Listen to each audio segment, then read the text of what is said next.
All right. Going to share in a couple places and then we will get started with our broadcast.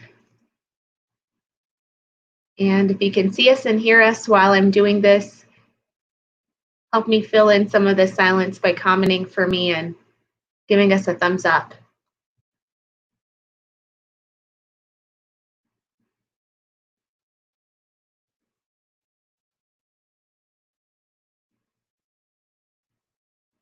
Okay. So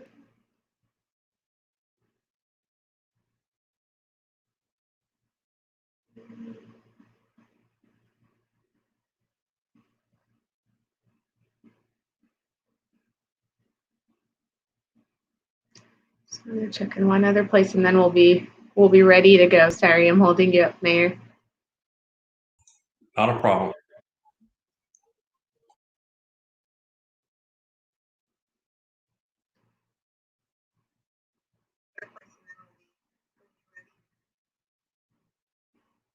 Well, great. I see Parker with us and a couple of other people. For those of you that do hop on, let us know that you're with us because it doesn't always show me who's on here with me. So give us a comment, give us a thumbs up. That's my way of knowing who's on here with us. We'll go ahead and get started. It is Monday morning and I am Juliette Abdel, President and CEO of the Westminster Chamber of Commerce. If you are coming back to us, welcome.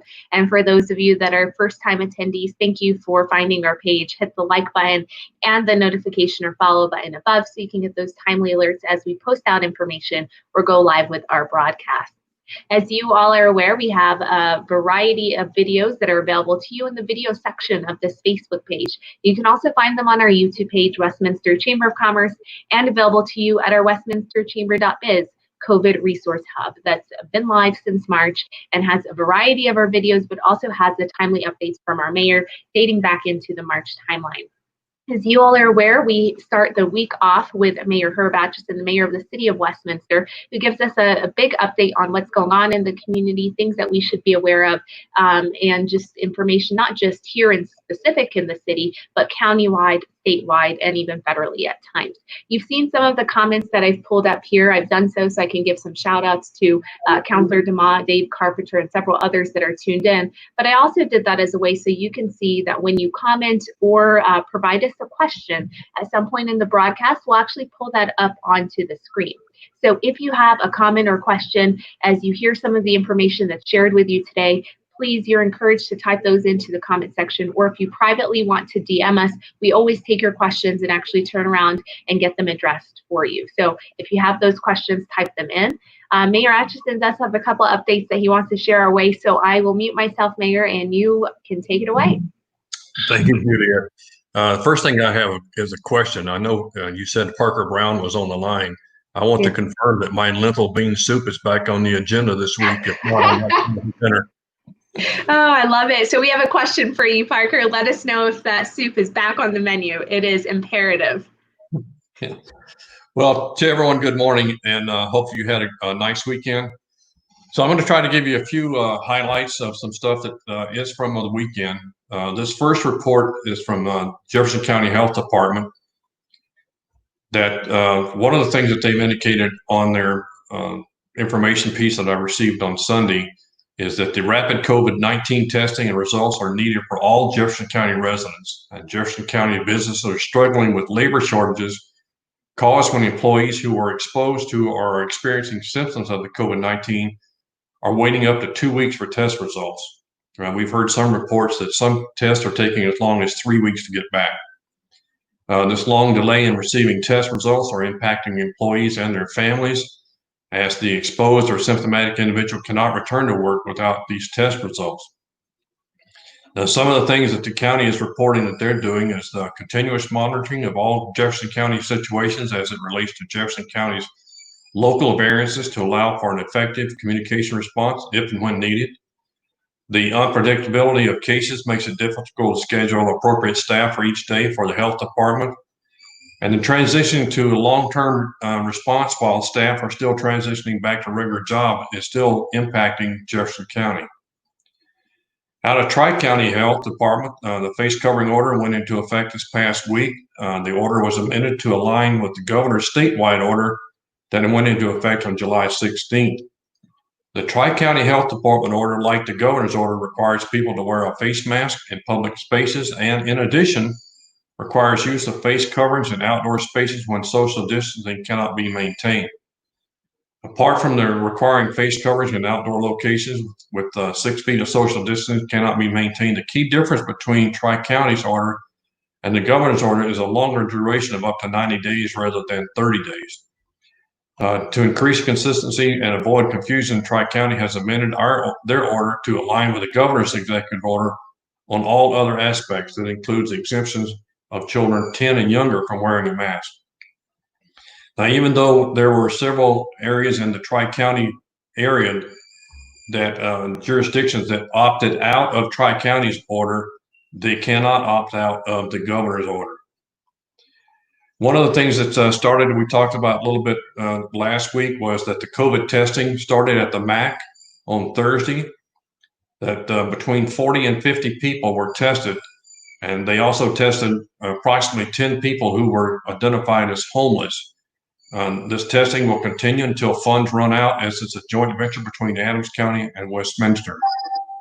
We did get an update from Jeffco Schools this past week that they are modifying their original plan to be a full return to school, that they're going to amend it the first 2 weeks in Jefferson County schools. They will be doing virtual and convening a review of that after the first 2 weeks. As I was talking shortly with Juliet just before we came on the air, Senate Republicans' proposal was released a few minutes ago. It will settle around $1 trillion and include $105 billion for schools, a second round of direct payments to individuals and families, $16 billion new money for testing, a second, more targeted round of forgivable small business loans from the Paycheck Protection Program, a number of tax incentives for employers to rehire, retain, and retrofit their offices for employees. It will also include Majority Leader Mitch McConnell's red line liability protections for businesses and schools, hospitals, and nonprofits. Probably the biggest thing to people who are unemployed right now, it will also cut enhanced federal unemployment benefits, which are set to expire this week, from the current level of $600 to $200, which is a major change from where we are today. Their comment says they're trying not to pay people more to stay at home than to show up for work.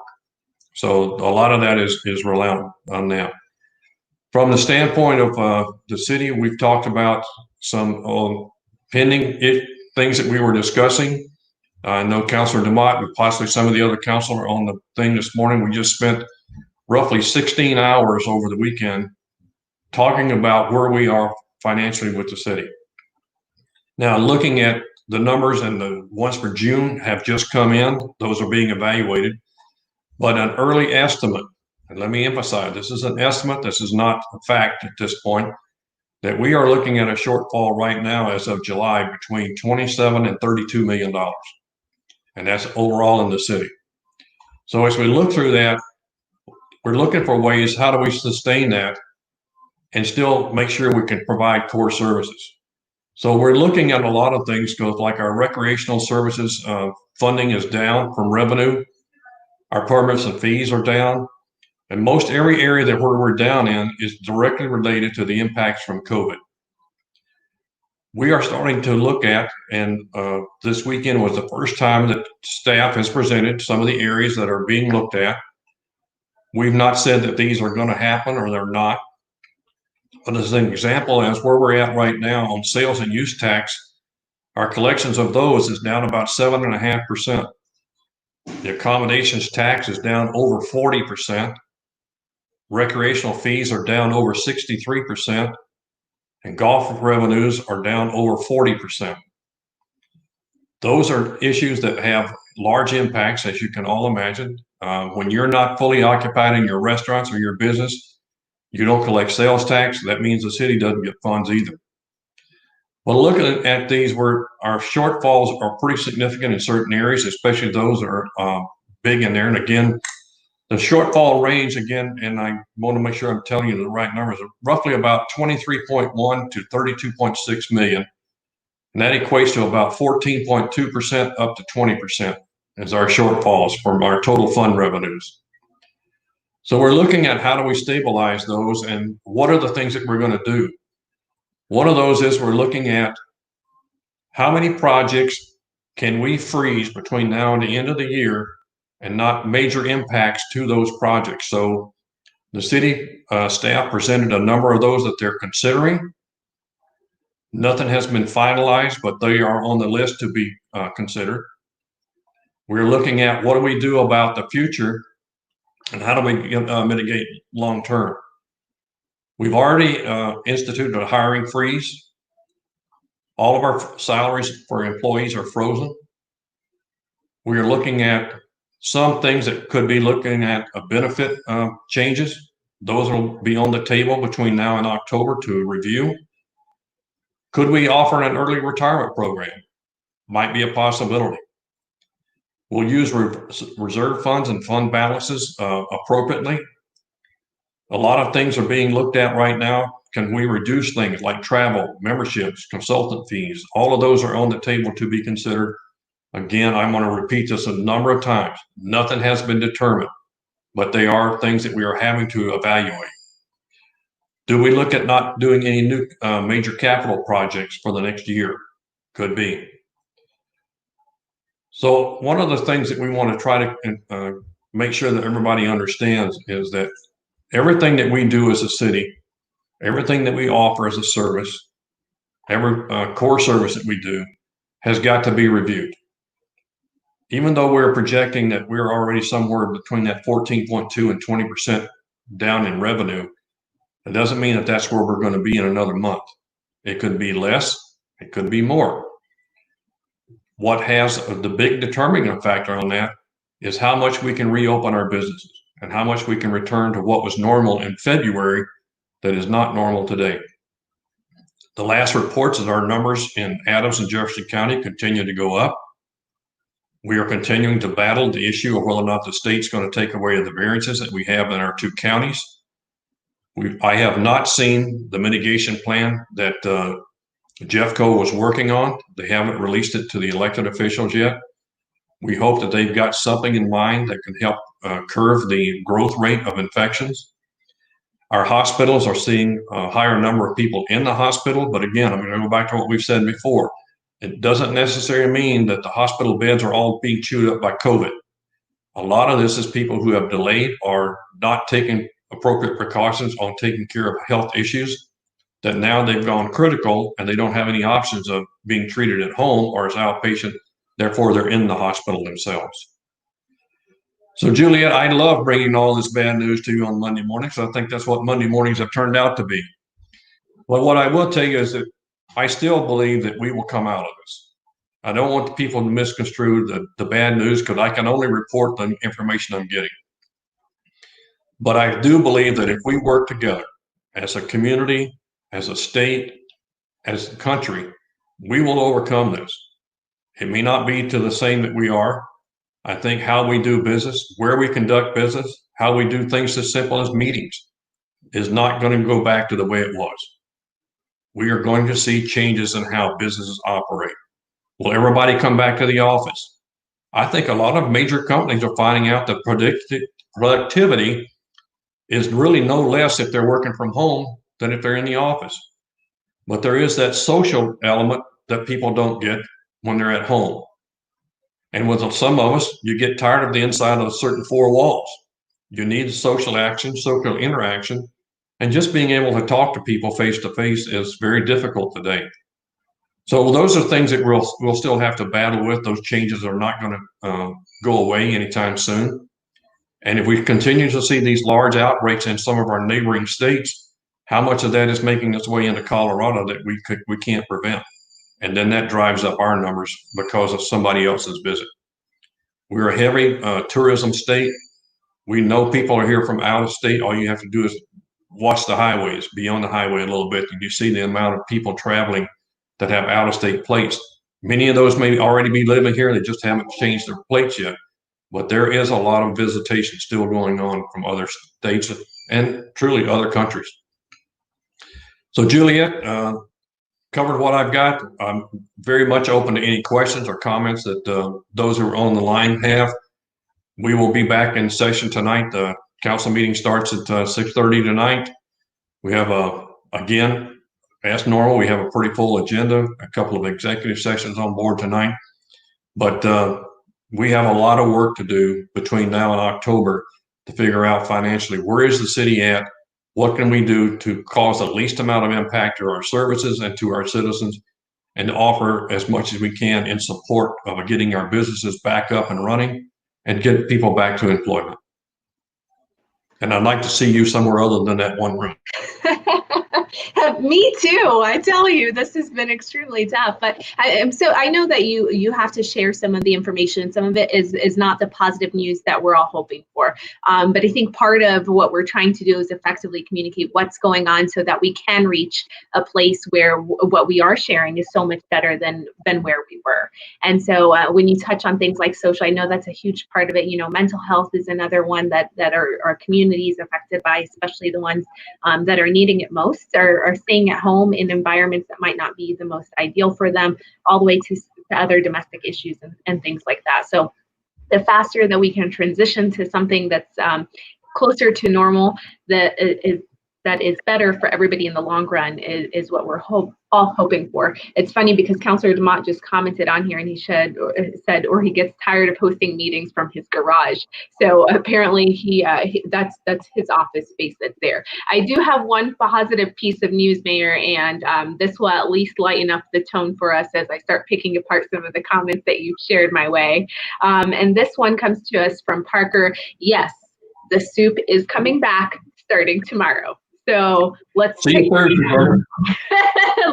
that time and we'll make it happen. And a lot of what you shared, Mayor, was it's kind of that no-brainer, right? So you shared a little about what's going on with the city and our revenues and some of the projected declines that are there. I don't want to lose sight of Councillor Scully. Thank you for hopping on with us.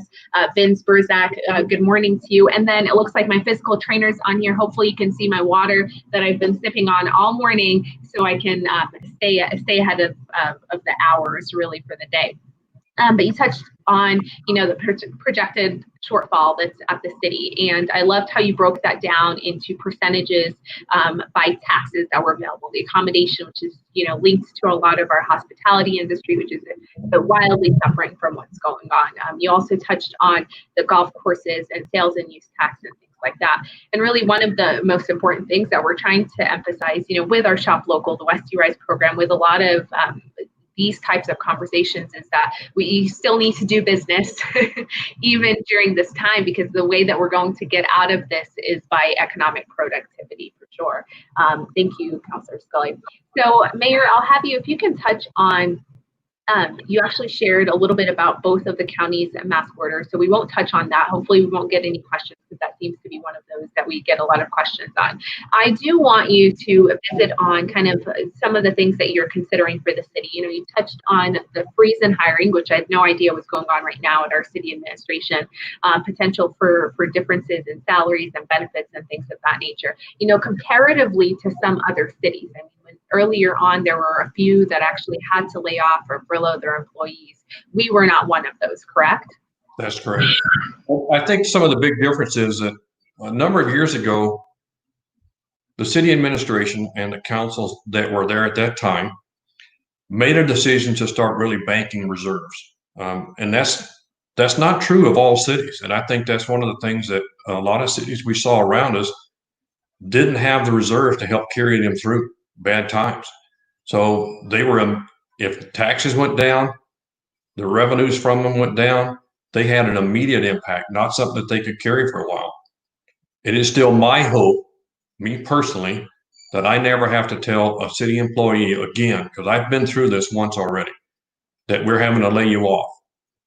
That's not pretty. And I don't want to do that again. So we're doing everything we can to make sure that we can protect our employee base as much as we can, because when they don't get to work, the jobs they do have an impact on the services that we provide. So that's a domino effect of not having an employee base. But I don't think we're there. But we would be inappropriate if we don't look at those kind of things. How do we have to do that? How do we pay for them? How do we keep our reserves? How do we maintain our core services? This is no different than any company that employs people. When they in this situation, you have to do the same thing if you are running a large company or a small business. We know that our small business people have had to lay people off because there's just not enough revenue and enough business to carry it. So we're not doing anything any different. We just maybe have a lot more options that we can look at than a smaller business. I would tell you, I've talked to a number of our corporate executives around who have 2,000 and 3,000 employees. It's not any different. They're having to look at their employee basis. We do have companies that are still hiring, but they're hiring in very specific areas. We have some of the same things as we have people who transition out, who retire, whatever the reason. Some of those we don't have a choice. We have to backfill, especially on our essential services, water, sewer, police, fire, EMS. Those things we have to replace those people right away. It's not always people immediately available. So some of those will maintain a vacancy for some period of time. But others, we may let them stay vacant for a while and not backfill them right away. Do we look at pay freezes? It's got to be discussed. Doesn't mean we're doing it. It just says we're going to talk about it. But it's not, again, and I want to keep going back to the fact this is not any different than any other normal business that you look at on all these options. What can I provide and still do it in a quality manner? Yeah, and I think that that's even more important than anything else because you're looking at the revenue that's there and you're looking at the dollars that our community has invested into our administration and being the best stewards that we can be possible, as proactive as possible. I think it really is the best approach that can be taken. You know, you touched a little bit about the Adams and Westy partnership that's there to help with testing. I think the stat that was provided was that over at the MAC, there have been between 30 and 40 people that have already been tested through this service. Can you share, and I know you had also said that this is because it's a partnership, there's obviously funds that are invested in this, and once those funds are no longer there, then the ability to do this ceases. So with that being said, the purpose behind these testing, was it more for those disadvantaged folks? Is it more for the homeless? Or is it for really anybody that might not have access to testing? So you don't have health insurance or you're not able to get to a medical provider, things of that nature. What was the scope of that fund, if you can share on it? And then if you can also share, you know, what is the maximum, if you know, of those tests that can be taken? Well, I can answer the second part first. I don't know how many tests we can run. I don't know what the cost is per test, but you know, there's a few $100,000 in this pocket that we've got down there. And then everything you said in the first part is true. Everything you included, everybody you included. It's an issue is that we need to get to people who have issues getting to a normal test center like the Pepsi Center. We have disadvantaged people who can't go down there or don't have the ability to get there. We have the homeless population that's in that part of the town. We need to treat anybody who walks in that building that needs a test, because the more testing we get, the more information we have, and the more likelihood if we find somebody positive, then we need to start doing the tracing to figure out what kind of contacts have they had. So those are all issues, Juliet, that you described that we have to do. Can we test everybody? No, we can't test everybody, but not everybody needs to be tested at that location. But if you feel that you're infected or you've been exposed, there's plenty of places for you to go to get testing. But the MAC is there for a convenience area. It's a part of the community that is probably the most challenged to get to testing. We're trying to make it as convenient as we can. Thank you. Thank you for answering that. I know that second part was kind of loaded. We never know on the pricing of things. So it's I was going to be very surprised if that was something that you could break down for me. There's so many tests that are out there. With that being said, you know, very earlier on, it seemed like Colorado was quick to test and provide those results and get that out there. Do we know what has caused that delay of up to 3 weeks of the test results coming back? Is that just the volume thing that's going on, that we've had such an increase in people that are testing, and that's why there's a delay? Is it the providers that we're going through? What could be the reason behind that? Keep in mind, this is one of the issues the governor talked about last week with some of us, is that most of these testing are going to out-of-state labs. They're going to national labs. And the turnaround time, he had indicated that some of those are taking 4 weeks to turn around. Well, if you've been barricading yourself in a place for 4 weeks and then you get your test results back and you find you're positive, well, you've already been sequestered for 4 weeks. You could have been out of there within 2. But the governor said that he thinks that the national testing that's going on has been a complete failure. I don't disagree with him. So he's trying to move to more local labs here in the state, contracting more with them and trying to get them to run a 24/7 operation to try to get test results back. It's going to take him some time to get all these other labs certified and up and running to make sure where we can send them. But I think the slowdown today is the amount of volume, because more and more people are actually waking up to the idea you got to go test it. We've seen more major test centers around the country. The problem is they're all going to the same national labs to get test results. So that backlog is huge around the country. But if the governor gets his way and we can get these other labs locally, some people I know, some areas are going around and they're getting test results back within 1 to 2 days. It should never take more than 2 days, in my opinion, but I'm not the one running the testing, because if you go much past that, all that whole time, if they're not sequestered already, the potential is they're out exposing everybody else. And you Absolutely. catch up. As an example, if you take 2 to 3 weeks to get a test result back, you'll never catch up with all the contact tracing. It just won't happen. Yeah, and you just kind of answered a question that came to mind about why weren't there local labs, and it seems like there's that certification process that they need to go through so that they can kind of become that live location and take on those tests for communities. Yeah, their testing protocols and stuff all have to be certified through CDPHE to make sure that what they're testing is going to be accurate, clean, Right. and we're not going to get cross-contamination within those test labs. So a lot of that depends upon how well they run their own business. There are plenty of places around here, I believe, that they are interviewing and looking at, but then do they have the capacity to take on this new issue of COVID-19 testing over what they're already doing? Some of those may not have the capacity to expand what they're doing, and it could be they don't have the employee base to bring on more people. Of course, yeah, and that is a problem in some industries for sure right now. See, Larry Godwin, thank you for hopping on here with us. Katie Stice, my peer in another state, and it looks like Denny Strickland. Thank you all for coming on here with us. I've included a lot of the comments that the mayor has shared with us from the start of the broadcast into the comment section of this video. If you have comments that you want us to be aware of, please type them in. I know Councilor Scully gave us a nice good morning message earlier on. It looks like, so earlier on, Mayor, you also shared that tonight we have a city council session that's available. Comments are up until noon, if I'm not mistaken, on those, correct? You have another half hour. So you've got another half hour, and Councilor DeMont has actually gone in and placed a couple links for us, the YouTube links for those of you that plan on popping some popcorn and sitting in front of your computer and watching the stream later tonight. It's not like I do that, but it might be helpful for you as well.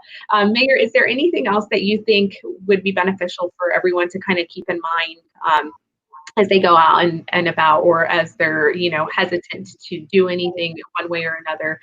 Just kind of some motivating words that we can share out there. I loved what you shared earlier. We are going to get out of this. It's just a matter of us all moving in one direction. And as we know, that just takes a little bit of time. I think for our businesses, as well as our restaurants and others, I know it's a hard choice for you to tell a patron coming in that they have to wear a mask. And when they say no, it's imperative that you understand you are risking your business license plus a fine and the contamination of closing your business. It may be a hard thing, but I will tell you, I personally observed a young lady doing that just the other night, and she did a masterful job of explaining why. It turns out the people who she confronted with the fact that it was a requirement to wear a mask, they were very polite with her. They did not cause a ruckus. It turns out they were in their car. So they went back out. A few minutes later, I came in wearing a mask. So they have them. But I would tell you also, make sure that you've got some around. So if somebody just doesn't have it, especially if you have somebody coming from out of state that may not have a mask because it doesn't require it where they're at, Try to have a few around if you want to keep that customer there that particular day. But this is a partnership. This is not just the city and the county and the state. Every business has a part in this. Every restaurant, every barbershop, every retail center, and most all of the national retail chains have gone to a mandatory piece that they will not allow customers in. But keep in mind, there are those who have medical reasons that they can't. If they tell you that, accept it. Don't start a hullabaloo over it, because that's going to end up wrong. Treat everybody with courtesy. Let's try to protect each other, protect ourselves as well. And again, Juliet, as you said, we will get through this. Absolutely. Thank you, Mayor. And thank you, Jeff, for hopping on here to tune in with us as well. For anyone that does watch this video on replay, give us the hashtag replay so you know that you tuned in, absorb some of this information. If you had any questions, you drop them into the comment section for us. Thank you to everyone that's tuned in with us. We will be back here tomorrow at 11 a.m. for a business success story open for business. And again, to our Mayor, thank you for spending our Monday mornings with us. Hopefully next week we'll have some better numbers and things to report to our community. But thank you so much.